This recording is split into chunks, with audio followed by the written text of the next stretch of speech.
This is the Go Radio Business Show with Trywire.com. Tom, good morning.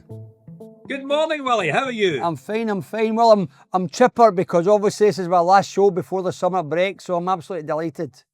The last show before the summer break, before we get our budgie smugglers on, our pina coladas with the umbrellas in it, and off we go. So, Willie, let's try and keep this show upbeat, positive.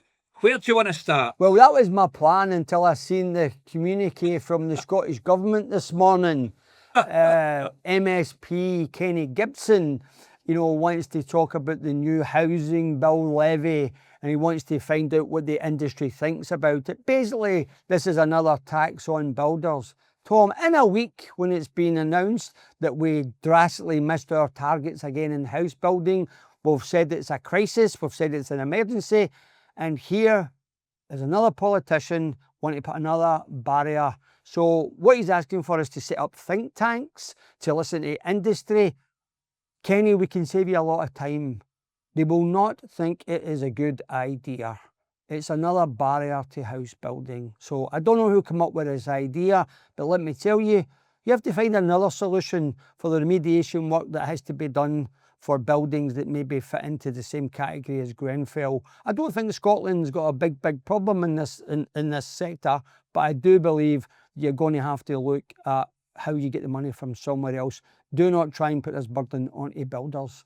Also as well, I've seen in the communication that he wants to know what tax experts think. I've got no idea what he means by that, unless he's going to give us a tax credit for building houses. So let's get the monothon over in the first 5 minutes of the show. But Kenny, we'd be delighted to have a conversation with you. It might save you a lot of time, but we can definitely tell you what the message is back from house builders. Gonna know, do that. Yeah, so listen, I understand it's mainly to do with the terrible thing that happened down at Grenfell, Grenfell Tower in London. But how about prosecuting the people who broke the law, Willie? I don't think MD's been brought to book on Grenfell. People broke the law. There were laws there about cladding, and people have not followed the rule of law, so they should be locked up. Let's not persecute builders who are working hard to solve the housing crisis in Scotland. We're going to hear from one of them a wee bit later in the show. I can't wait to hear from Andrew today. But let's not put barriers in the way of the hard-working people who are trying to solve the housing crisis. It's just total madness. Now, I did say we're going to keep it upbeat. So, where are we going next? Is that the moans out the way, Willie? Well, that's the big moan out the way anyway. But let's go with the good news. I see that a company called Gren, who are a green energy infrastructure company led by a guy called Mike Reynolds, have applied for planning to build a huge district heating system on the south side of the Clyde. That's really good news, and Mike, I wish you all the best with that, because we need more and more of these initiatives if we want to get to 100% clean energy. Right, brilliant. And listen, there's been lots of good news as I've been reading the papers and social media today. A Glasgow-based company, and I've never heard of it before, Willie, and I think it's called DFYNE, is the UK's fastest growing private company, according to the Sunday Times 100 ranking. It's an activewear business, and its average annual growth over the past 3 years has been 517%. There are two other Scottish companies in the UK's 100 fastest growing businesses. The other ones are Green Home Systems, a great Ayrshire-based company to heating and insulation business.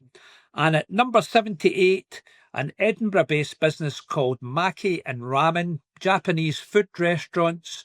They're in at number 78. So Scotland, again, a nice showing. I would like to see us populating more of those 100 fastest growing private companies in Britain. And Willie, I believe your company was one of the fastest growing in Britain a few years ago. In 2001, we were the fastest growing company in Europe. Europe? Yes. Wow. There So you go. what happened was I took on a huge cleaning contract from Asda, and I went overnight from a £30 million turnover with 1,800 people to a company with a 120 million turnover and another 6,500 people. So in Wow. that one deal alone, I remember being on CNN for 15 minutes telling them how I was going to take over the world. Right, that didn't happen. But yes, way back then in the early 2000s that we were officially the fastest growing company in Europe. And guess what I Brilliant. got for it, Tom? Bear Grylls gave me a Swiss Army knife. That was my prize. At a big function in Geneva. That's what I got. I think even he was a bit disappointed that that was the trophy. Yeah. Ah, But on good news, Tom, you'll be able to tell us a wee bit. There seems to be a really good news story about BuzzWorks this week. yes. So BuzzWorks, I'll say that West Coast Capital have been an investor for the past 4 years with the Blair family, Colin, Alison, and Kenny. A terrific business. Started in 1978, Willie, and I think Colin was in the business before that as well. But they've got 22 units throughout central Scotland under the brand names of Scots and Herringbone and Lido, and the House Collection. And Kenny has did a management buyout. He has bought his brother and sister out of the business. They're going to stay within the business as advisors because they've got fantastic knowledge. But Kenny wants to take the business on to about 100 million of turnover. And we've brought in Alchemy Private Equity. We've brought in Synergy Bank, who are based in Scotland, actually, some ex-RBS people. Kenny Stewart there. So thank you to Kenny for his support. And we had great support from another Scotsman, but based in London, Fraser Anderson from Sapient. So it was a really, it took a while. But deals, you and I have did quite a lot of deals. Deals come in all shape and sizes. And I think this one will be good for Scotland. But if I can just have a wee moan here, Willie, am I allowed a wee moan? Of course. Right. So I want to talk about the business rates and how they're different between Scotland and England. And I'm going to say this, everybody knows I'm an investor and I've stayed an investor. I've rolled over some of my equity again into the new BuzzWorks. So yes, I am speaking about a company I'm involved with. But this is the difference between England and Scotland in business rates dealing with the hospitality sector. So down in Prestwick, on a certain postcode where BuzzWorks have got 2 properties, 2 restaurants, 2 licensed premises. In that postcode, there are 14 businesses that pay no business rates, but BuzzWorks, through their 2 units, pay 79% of all the rates raised in that postcode. If we then look at a Troon postcode, where once again, BuzzWorks have got 2, perhaps 3 premises, they actually pay 93% of all the business rates in that postcode. And here's the one that really gets me. The Herringbone business, which we bought through in Edinburgh, in Abbey Hill, the company invested over £1 million in CapEx, created 30 plus decent jobs, and the business rates increased by over 800%. Wow. And there is a difference between Scotland and England. And I know of Scottish hospitality businesses who are thinking of going to the north of England rather than open more in Scotland because of this disparity. Now, the Scottish government argue with me that they're helping small business, and we all want to help small business.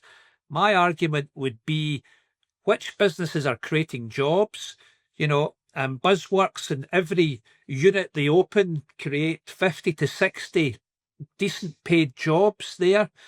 And maybe a smaller business that just stays as one unit creates maybe 6 or 7 jobs. We need to look at this. The Scottish government disagree with me. Let's get Ivan McKee on the show and have a good debate about this. But surely a question's got to be asked. How can any premises have an 800% uplift in rates? It's unbelievable. It was converted, Willie. It's at Easter Road, place that you'll know quite well. And it used to be an old office building, and BuzzWorks took it and got permission to make it into restaurant. Sells really good wine there, but the business rates went up 800%. Once again, a government putting barriers in the way of enterprise. Well, hopefully you'll get somewhere in those discussions with Ivan McKee, but we'd like to wish Kenny and all the team at BuzzWorks there, you know, all the very best, more power elbow, and we can't wait. We'll have a wee bottle of champagne in here one week when they hit the 100 million turnover mark. Yeah, good. So well done to Colin, Alison and Kenny. Well done, guys. Pleasure to be invested. Let's have a wee icebreaker. It's not a moan, right? So I see that a fraudster was selling, being a tea, Jenny, I had to get this story in, right? So a fraudster has been selling tea that he claimed was grown in Scotland, and he's been handed a 3.5-year jail sentence. Thomas Robinson duped luxury goods buyer across the UK into spending more than £500,000 on tea that he thought was Scottish grown, but was instead just sourced as wholesalers. Is this length of term a clear message to anyone who bends the rules and misrepresents goods in business? So Willie, just to get this straight, I kind of missed this story. He has said, oh, I'm growing tea in Scotland, and there's pictures with him with Nicola Sturgeon, and he's claiming it's the Queen's favourite tea, but he just imported it for somewhere else and stuck a different label on it, did he? Well, after getting 3.5 years, I think that the judge has actually deemed that he was a tea leaf. It seems an awful big prison There's one to put that story in so as I can say that bit at the end. Hey, listen, other good news. I seen there was a cracking article in the Herald this morning about a friend of the show, Derek Pearce. You know, when Derek was on, and remember what happened from that? Derek was telling us on the show that he was looking for new premises, and we made a call to another friend of the show, Adrian Gillespie, and Adrian got his team at Scottish Enterprise there, and they've done a fantastic job. They moved into a big factory in Bells Hill. I think they've spent about £15 million creating hundreds of jobs. So well done, and more power again to Derek. It was been some success story. And the last time I saw Derek, we were down at Centre Stage in Kilmarnock, a great charity, and he was supporting, putting his hand in his pocket that night. So well done, Derek. Right. More power to your elbow, son. So again, we touched on it earlier, but you know, house building numbers out this week, really disappointing. You know, after declaring a crisis and emergency, nothing is happening. Nothing has happened. So hopefully there's a new broom. You know, we've now got, you know, a new minister in Mary McCallan. Hopefully there's a new emphasis. I know the First Minister has said that it's a priority. And to be fair, we mentioned it before, he's put Mary at the heart of the cabinet because it's a big priority. But we have to do something. We need to stop talking about it. These, you know, we've got 17 advisors and we've got all these think tanks. We need to see proof that we've got an answer to the housing shortage problem. Yeah, Willie, I just don't understand how it works. In May 2024, you know, so well over a year, the Scottish Government declared a housing emergency. So if you and I declared an emergency in our business, we would be on it every single minute of every single hour of every single day. But I do not see one thing that has changed since May 20. In fact, it's got worse. Yeah. With these figures this week, it has got worse. Now, to be fair, people are now just in post. Let's see what can happen. But what they need to know is people are looking to see that there's a difference being made, right? And we've got to do something here, right, to get house building kick-started 100%, or we're going to have much, much bigger problems coming round the bend. Especially, they've made a decision now that all the asylum seekers will be out of hotels by 2029. So where are they all going to go? This is only going to add to the crises. So someone has to come up with a plan very, very quickly. Whatever we're doing at the moment is not working. Right? And we seem to have a lot of money to help try and build new houses, but we have to have a plan. We've definitely got to come up with something a bit better. Yeah, I'm looking forward to hearing Andrew Donaldson next, Willie, because he's got some big plans as well to help with this housing emergency. Yep. Also, we've been talking about it for the last few weeks, and you've been saying it for months and months and months, and it became again apparent this week that nuclear power must be part of the mix going forward. Right? And people, especially in Scotland, we need to think about this pushback, right, that we're getting, both for fossil fuels in the North Sea and for nuclear power. Until we've got a pathway to 100% clean energy, they are going to be part of the mix. And you've said it, experts have said it, we're going to lose all these people from the industry that we're going to need. So we need to come up with a plan right now that's going to stop this brain drain. Well, listen, Willie, I just think the SNP government have got themselves locked into a few political dogma arguments, and nuclear power is one of them. Yeah.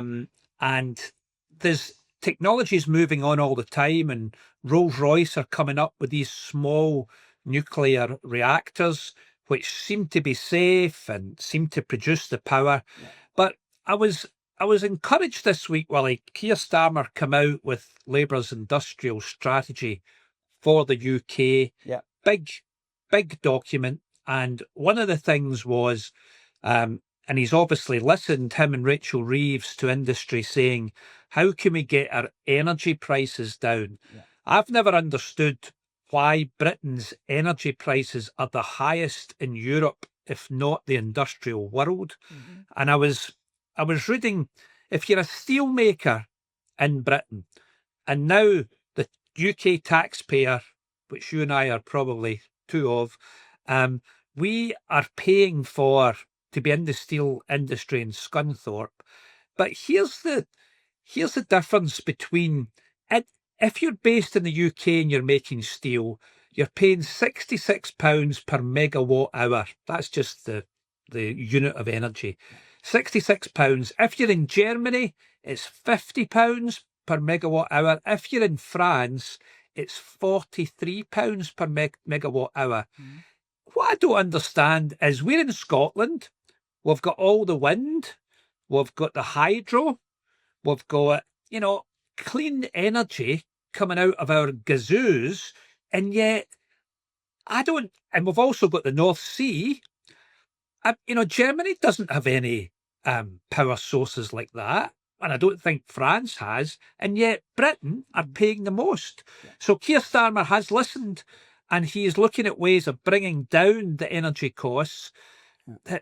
The only thing, I don't want to be negative today before we go on our holidays, but he said it's going to take 2 years consultation. Yeah. Goodness me, business need it today, not 2 years, Willie, but at least they're coming up with something. So I'm not going to be negative here. Well, but you're right. There's another think tank. There's 2 years of consultation.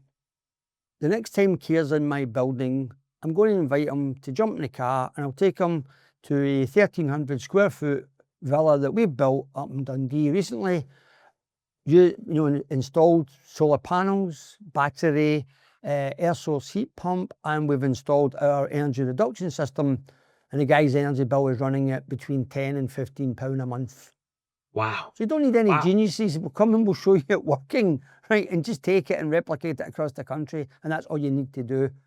But something I thought you'd have been really buoyed by in bit of news this week. I don't know if you've seen in the back of Shona Robinson's announcement about the 5 billion black hole, that she is hoping to close that gap by looking at redundancies, albeit voluntary redundancies from the civil service. Now, I know me and you have been going on about it for months and months and months.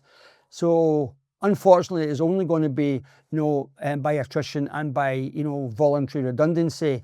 But at least now that people are looking in the right place where to make, rather than just tax, we need to look at efficiencies and how we can close that gap with a black hole.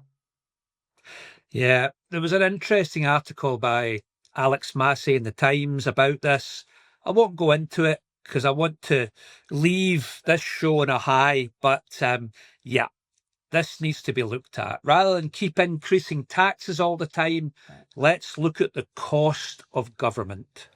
They're not very good at that, Willie. And to finish on a positive, as we get to the end of this week, we're heading into the political recess, where all politicians will be on holiday for a good few weeks. I am sure the people will be delighted to hear that maybe their ears will get a wee break for the next 6 weeks, and also for me and you. Well, I hope they enjoy their break and come back with some brilliant ideas to let Scotland flourish. The Go Radio Business Show with Hunter and Hockey. Hit subscribe wherever you get your podcasts and never miss an episode. Tom, we've got a brilliant guest this week. Another one. We've got Andrew Donaldson, who's the CEO of the Donaldson Group. Welcome to the programme. Lovely to be here. Nice to meet you. Brilliant. Andrew, it's brilliant to see you. And I've been reading the story, and I think it's a brilliant story for our listeners and viewers this week. And we're going to go out on our holidays with a bang with your story of how we're going to solve the Scottish housing crisis. Yay! So let me set the scene for the viewers, right, and for the listeners. Donaldson Group, business established 165 years ago. So I don't think 20 minutes is going to do you justice, but over to you. Tell us a wee bit about it. I will try my best. Yeah, so I'm a very fortunate individual to be responsible for running our business at the moment. So 6th generation family business, 165 years, as you said.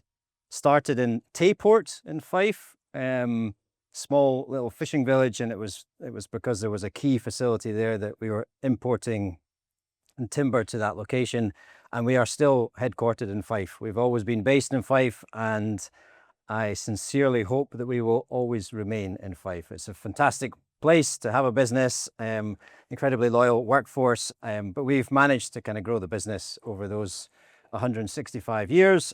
So for 130 of those years, we imported timber. That's what we did from the 4 corners of the world, and we would do various different things with that product, through wars, through various different challenges that we have faced as an organization. We've managed to continue to flourish and to continue to succeed. And today we are a national business. We have 11 trading subsidiaries, and the easiest way to describe what we do is we don't supply anything below the ground. But if you're building a new build home, everything that goes above the ground, one of our businesses either manufactures, distributes, or supplies to the sector. So lots of different tentacles involved in lots of different areas of the industry. We do not build homes ourselves, but we have the capacity to be able to supply over 10,000 homes a year through our various different businesses. Incredibly, as I said, incredibly fortunate to be the custodian of the family business for this generation, and hopefully for generations. So let me ask this: when you used to import, the wood, there was a lot of myths going about, when we first started building houses, that Scottish trees and Scottish wood, right, were not perfect for superstructures for building houses. Is that still the case? It is still the case. It's getting a little bit better just with technology, but I'll take you back to primary school biology and the way in which trees grow. And so your trees, every year you'll get a growth ring on a tree, and as the weather cools, those growth rings become closer together and the timber becomes more dense, okay, and it becomes stronger. And so we think we live in a pretty cold climate, but it's actually pretty temperate in the UK. And so a tree in the UK will grow to maturity in about 30 to 40 years. Where we buy our timber, a lot of it comes from Scandinavia, up in the north of Sweden.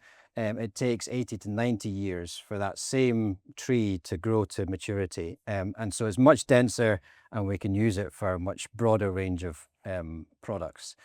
That's not to say that we can't use our homegrown timber for construction, and we do. We use a lot, but it tends not to go into a structural product. Right. So what would be what's the best, is there any way that we could introduce, is it because of the climate, or is it not just a case of introducing different types of trees which would be perfect for building in Scotland? So yeah, there's been a lot of talk and some development of using our homegrown product.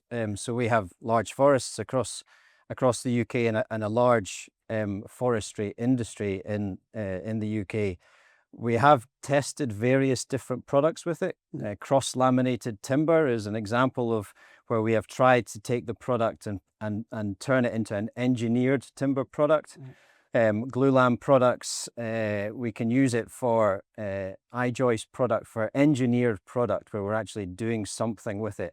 But in its raw state, just as a raw length of timber, it doesn't have the same structural qualities as other product does. That's not to say it isn't a phenomenal product for some uses, but just not in construction. Right. And is most of the stuff that you manufacture for construction?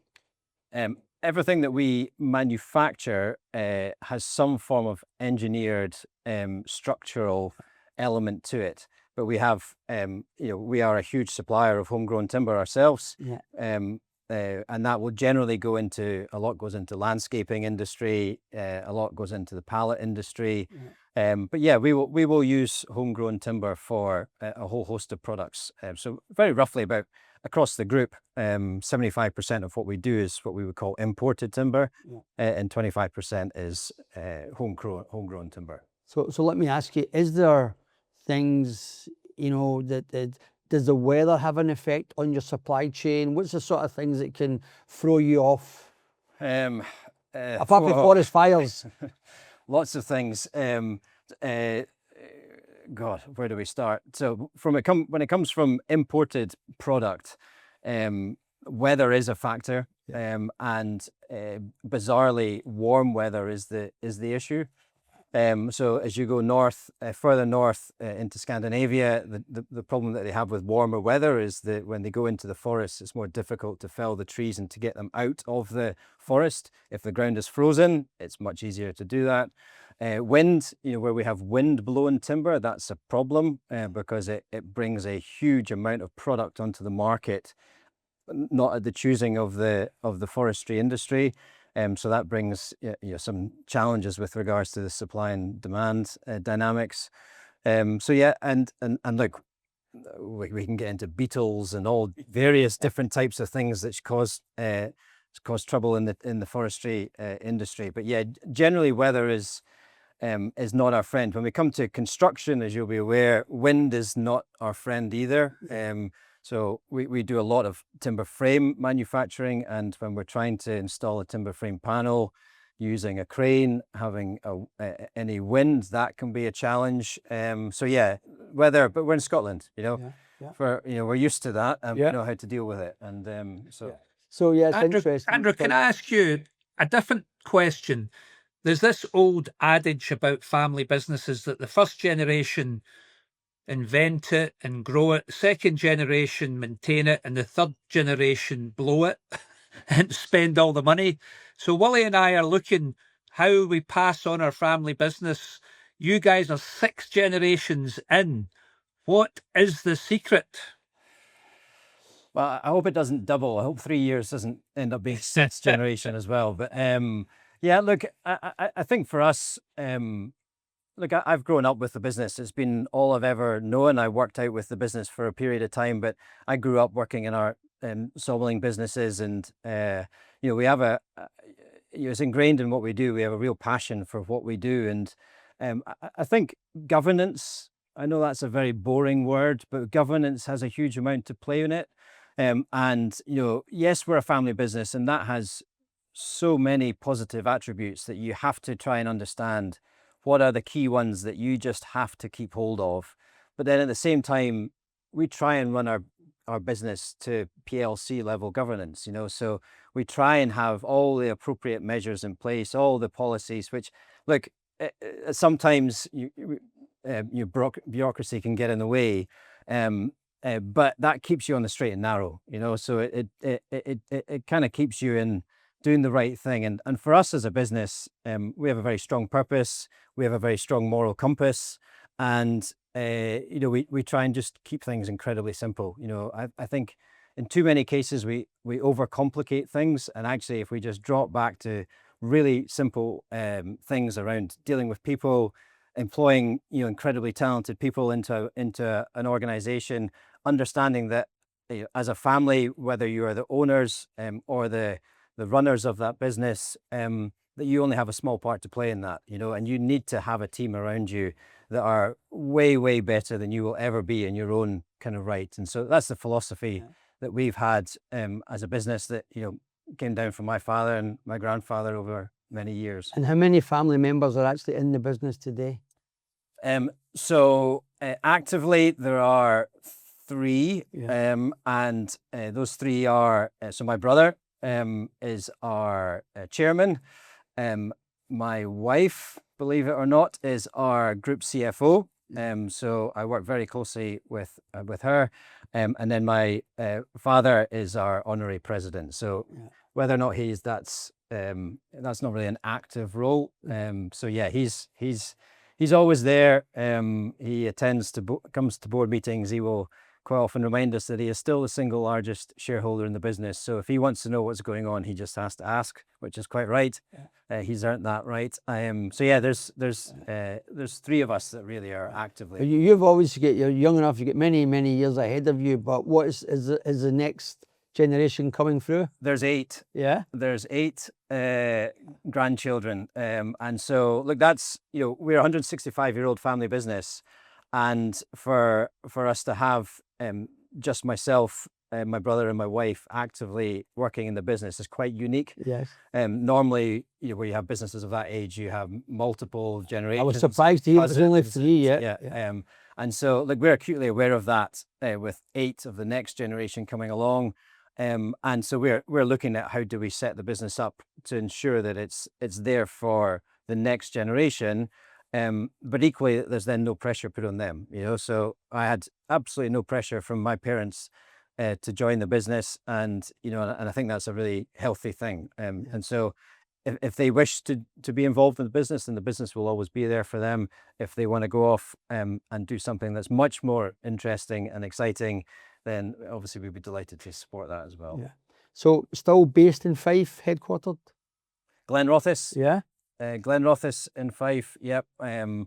Still there. That's where we have our head office there, which is a very small central services. And then all of our subsidiary companies are distributed throughout the UK. They have their own offices.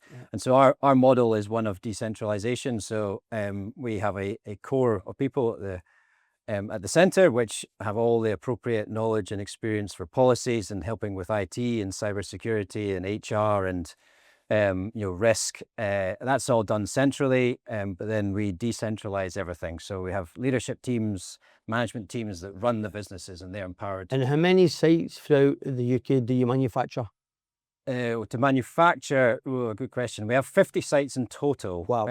But probably 20-ish of them are manufacturing businesses. The others would be distribution centres. We have a merchant business, a laminate business. So yeah, we have 50 in total across the UK. Right. And how many people do you employ today?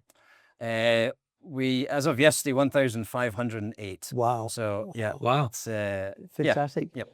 Right, so the big question, we've been taught about it, we're involved in building houses. I read here that you would love to be part of trying to come up with a solution for the crises that we have in house building. So, and I know that you've kind of teamed up with John Buyout, who's the chair of Octopus. I'm also working with Octopus at the moment. Yeah. So, do you want to share with us? We've all got our views on what would make it better. What do you think would make it better? Look, this stems from, we're not a house builder, but we've been involved in that industry for decades. And this all stems from a very simple view, which is we've invested heavily into our business over the past 10, 15 years. We have a lot of automation. We have a lot of robotics now going in. And as a result, we've managed to increase the capacity of what we do across multiple sectors. And I look at it and think, actually, you know what, we're at the moment, we're probably running in the region of 50% capacity within our businesses. And I look at that and I go, well, we're running at 50%, but we have a housing crisis. That doesn't really add up to me. You know, just very simply, that doesn't add up. And so I started to look at, well, how can we, why is that? And what is the challenges and what are the barriers that people are facing that are not enabling social, affordable housing to be built across the UK and, you know, and throughout Scotland. And, you know, you alluded to it earlier in the show, some of the statistics that have come out are pretty severe when it comes to what is happening within the industry. And so I started just very simply going out and talking to people, you know, to try and educate myself firstly, and to try and understand what is it that needs to change in order for us to try and build more homes. And look, when you start to ask questions like that, and when you start to talk to people, that leads from one question to another to another. It's led me onto the show here today. And look, it's allowed me to have some really interesting conversations with lots of different people in UK government, Scottish government, large PLC companies, Octopus being an example of that, but equally down to small regional people that are actually going to be the ones that deliver this. What I've learned over the past 12 months or so is that it's not easy. You know, there are so many barriers that are there for the industry to accelerate that change. But on a positive, I haven't come across anybody yet that doesn't have the same mindset and the same attitude to say, look, this can be fixed. You know, there has to be a solution to the housing crisis that we have in the UK and in Scotland. And what I'm trying to do, or what I would like to try and do, is to try and get some more people together to actually say, how can we help facilitate? How can we help government? And I know there are lots of lobbying groups and lots of these organisations that go on at the moment, but where I sit, there's a lot of will from private industry to try and help come up with a solution that works for both public and private. And I'd love to be able to sit here today with you and Tom and say, here is the solution. Unfortunately, I don't have that yet, but it's something that we are working on. And we believe we can build, at scale, huge volume of houses throughout the country that are carbon positive. So they help towards the environmental challenges that we have at the moment. They can be zero bills. So when we talk about fuel poverty, we can build these houses using a fabric first approach that are carbon positive, zero bills. We can build them at scale. We can build them efficiently. And we just need to try and figure out how we can deliver that. And that, to me, is the big challenge that we've got. Yeah. I think that for me, and it's great that, a utility provider, an Octopus, a manufacturer, and that everyone in part of the supply chain were all focused on trying to achieve the same thing, which is great. I just think, in my experience, what's wrong with the house building industry is it's not been disrupted in 50 years. Right? And I think we need to be really innovative, and using new ways, new techniques.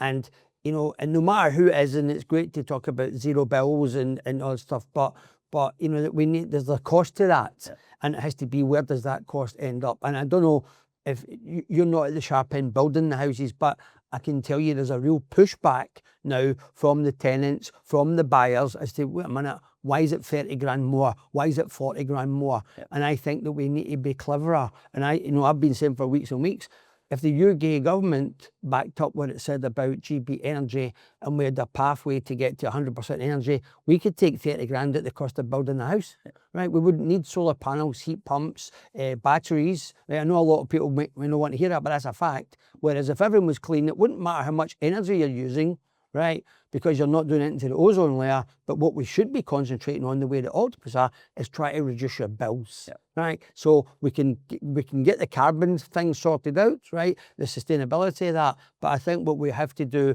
is work, and whether people like it or not, in order to get to what we've got to get to, it is going to disrupt the market. And look, we as a business have always been at the forefront of our industry, and that's I think is one of the reasons that we are still here.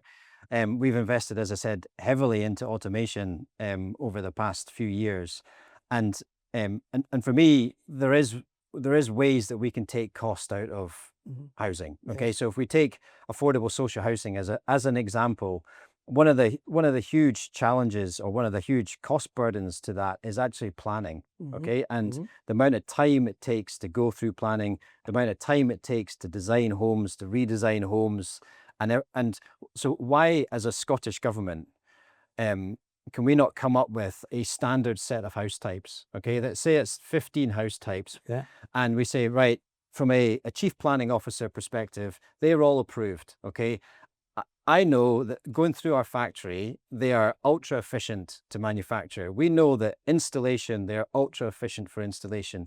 They are engineered to within an inch of their life, meeting all the regulations.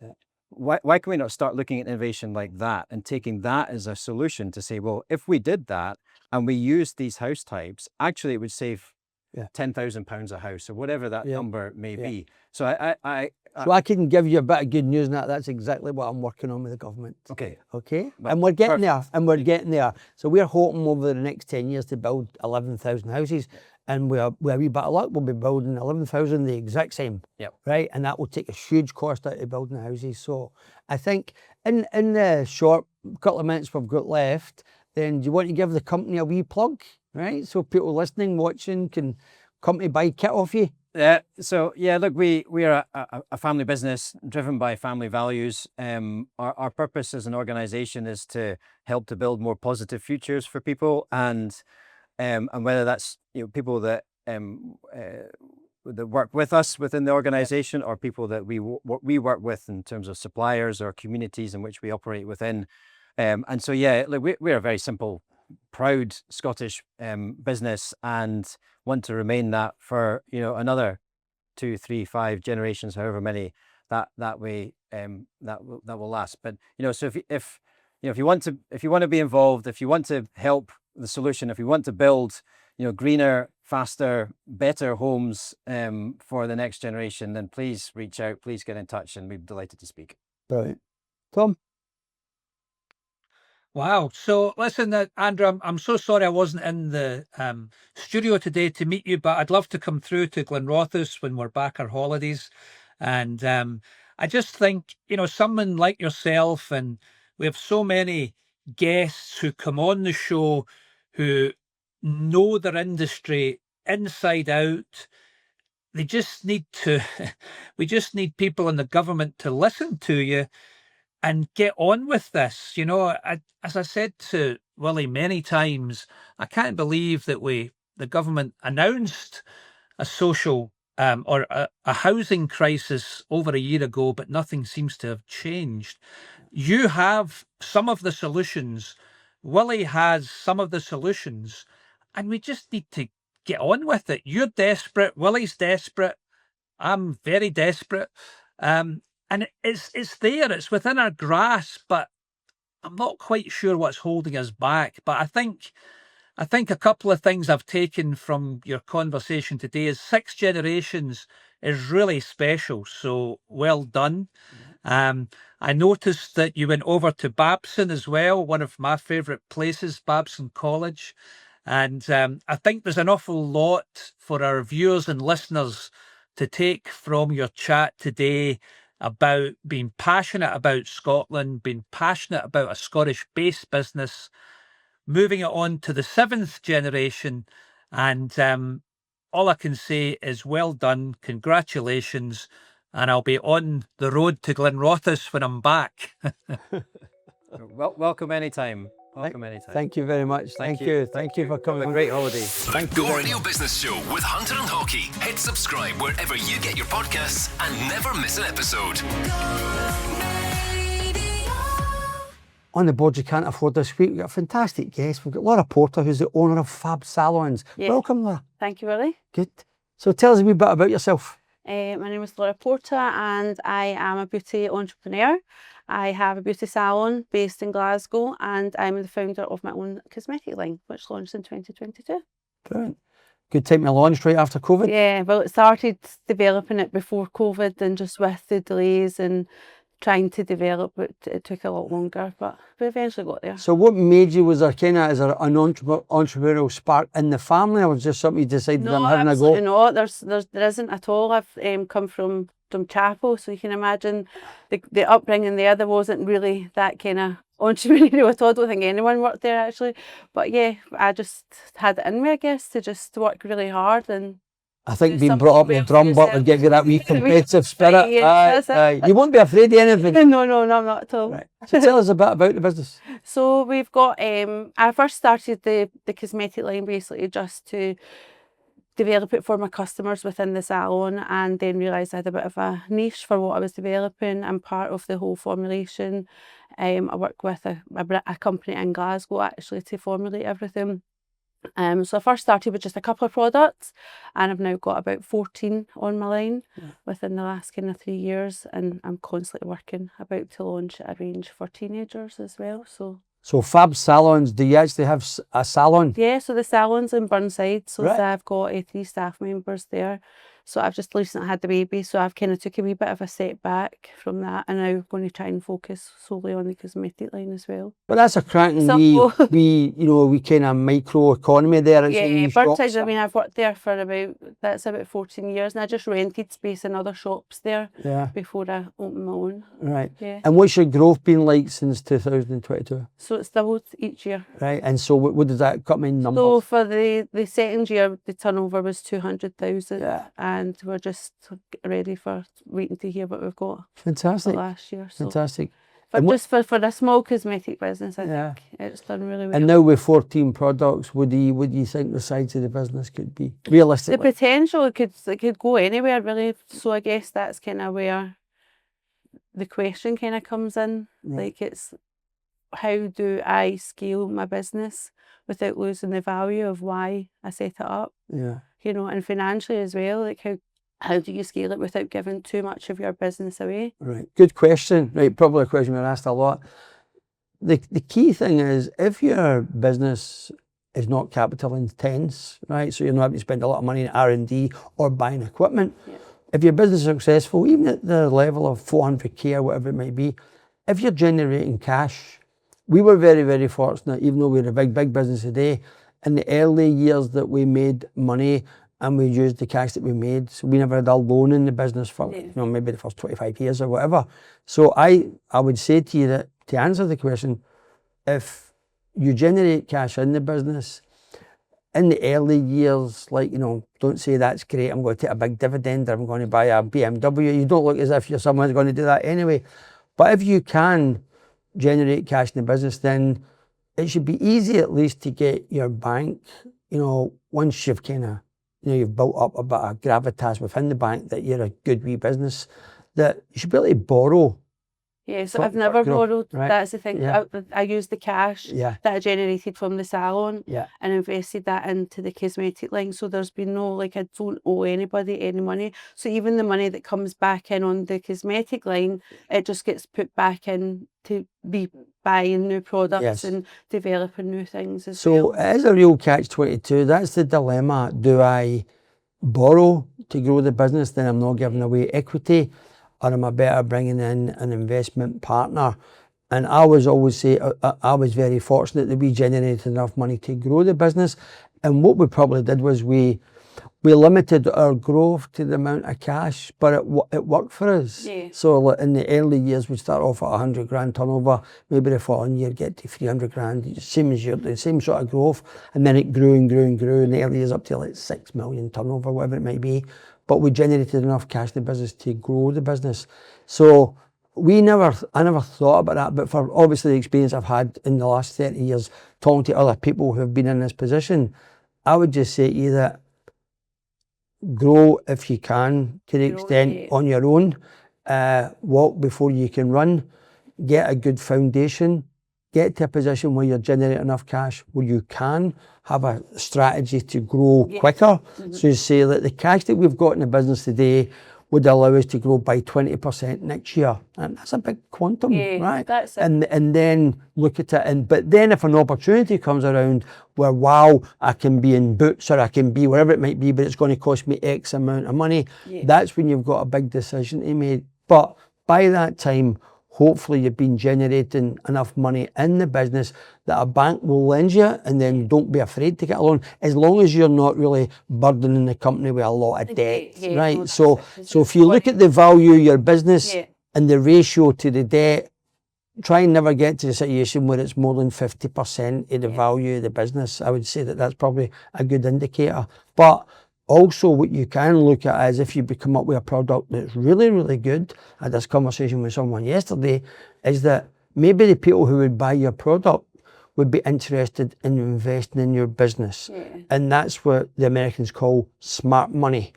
So if you take an investment from a potential buyer of your product, you can't get a better investor than that, right? So someone came to see me yesterday who had a fantastic opportunity, but he had to move to California. And the partner that he had in the business suggested to me, baby, they didn't want to move to California. But when I explained to him, this is utopia. They want to invest all the money you need in the business and they're going to buy the product. Get a ticket to California, right? You will never get a better situation than that. So I would just say to you that grow within your means. I did say the first 5 years is to be my research and development stage and grow for myself as well as I can like business as well and learn, you know, there's a lot of mistakes being made. And so we're only coming, you know, it's coming towards near the end of 25. And do you think that what you'd set out to do and that learning of that, that's worked? Yeah, I mean, to be fair, I only set it up to actually sell some product to my customer after a treatment, you know, so like I've taken it a lot further than I even anticipated initially. And like I said, I'm about to launch a range for skin sensitivity from the age of 10 to 15, which I think will do really, really well. So, you know, it's just another wee branch off of Here's the one bit of advice I would give you, is that when you get in a position that you are, if you come up with a product that seems to be wow, and one of the big boys want to come in and buy it in volume, don't ever overpromise and underdeliver a big customer. Don't ever tell somebody that you can do something when you can't. Right? If you've got a good product, tell them exactly how many you can get them that month, this month. They might come in and help you invest to get them more if it's flying off the shelves. So that's the only thing I would say. Yeah, it was one thing that we learnt way back, right? You know, we learnt that from a big customer. Like, you know, if it's a no, tell us it's a no, right? But we'd rather that than you tell us yes and you let us down. That's it. There's been a lot of people with good products starting to build up a good reputation for a brand and being killed by doing exactly that. So I wish you all the best. Thank you so much. And we'll look out to see how Fab Salons is doing. Thank you very much. Thank you. Thank you. Tom, as our latest season comes to an end and we're heading off to sunny climes to enjoy our break for the next couple of months, I want to thank you for all your input in the show this season, and I can't wait till we get back here all tanned and refreshed and ready to go after the summer break. Well, it's a pleasure, Willie. I really do think the business show is having a wee bit of influence now, and for every business owner who's out there striving every day, hopefully you're as positive as Willie and I are. We really want you to succeed and we want Scotland to succeed. So enjoy your summer wherever you are, and we'll see you back same time, same place next time. All the best. Go Radio Business Show with Hunter and Hockey. Hit subscribe wherever you get your podcasts and never miss an episode.